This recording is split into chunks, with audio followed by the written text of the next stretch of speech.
আমাদের দুঃখ লাগে যে আমরা আজকে কাদের সাথে রাজনীতি করি, কারা আমাদের প্রতিপক্ষ, কারা আমাদের বন্ধু সহযোদ্ধা।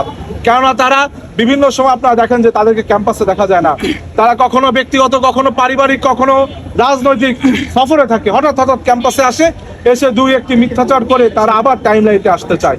গত কয়েকদিন আগে দেখলাম যে ইসলামী ছাত্র শিবিরের সেক্রেটারি মিথ্যাচারিতার জনক বর্তমান ক্যাম্পাসে গোলাম রাব্বানী ধারা যে অব্যাহত রেখেছে।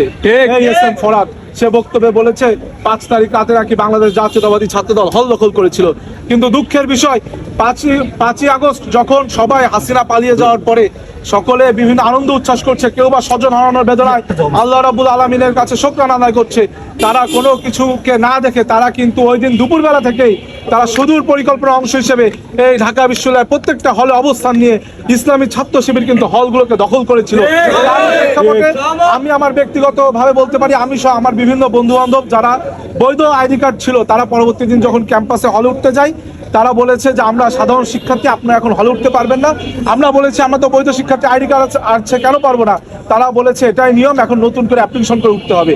সেদিন আমরা ভেবেছিলাম তারা হয়তো আসলে সাধারণ শিক্ষার্থী, কিন্তু এইভাবে অ্যাপ্লিকেশন করে ভাইবা দিয়ে যখন 2-3 মাস পর আমরা গেলাম, তখন দেখলাম তারা তাদের সেই লেবাস ছেড়ে তারা ইসলামী ছাত্র শিবিরের নেতা হিসেবে রূপান্তরিত হয়েছে।